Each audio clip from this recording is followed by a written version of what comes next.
আসসালামু আলাইকুম বন্ধুরা, সনিক কিচেন আপনাদের স্বাগতম। আজকে আমি রান্না করব গুচি মাছ, চিংড়ি মাছ, পাঁচ মিশালো মাছ দিয়ে পুরপুরি করব।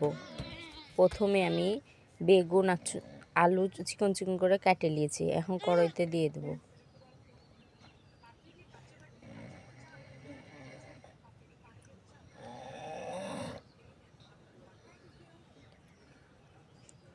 কড়াইতে এখন কাঁচামরিচ দিয়ে দেব,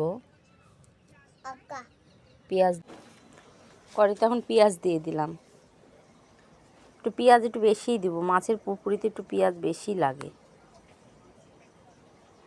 টমেটো দিয়ে দিলাম,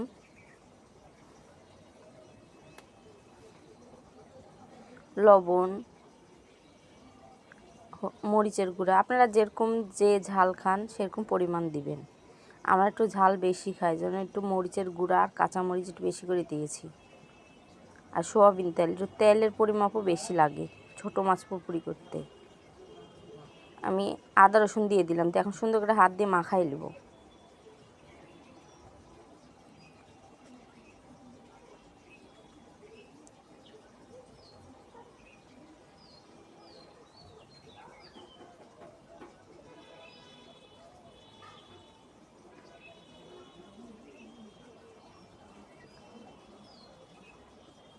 আমি অনেকক্ষণ ধরে হাত দিয়ে ছোটো মাছটা সুন্দর করে মাখাই নিচ্ছি।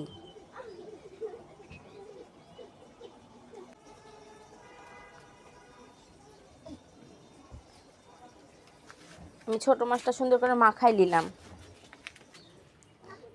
মাছের তরকারি মাখানো হয়ে গেছে, সামান্য পানি দিয়ে দিয়েছি। এখন মাছের পুরপুরিটা আমি করে নেব আগা ধরিয়ে। ওর মধ্যে আমি সামান্য ফুলকা দিয়ে দিলাম। ফুলকে দিয়ে সুন্দর করে মাছটা হালকা করে সুন্দর করে মাখাই নেব।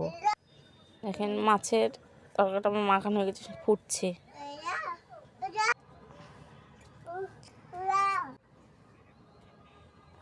আমার মাছের পুরপুরি ঝোল অনেকটা শুকায় গেছে।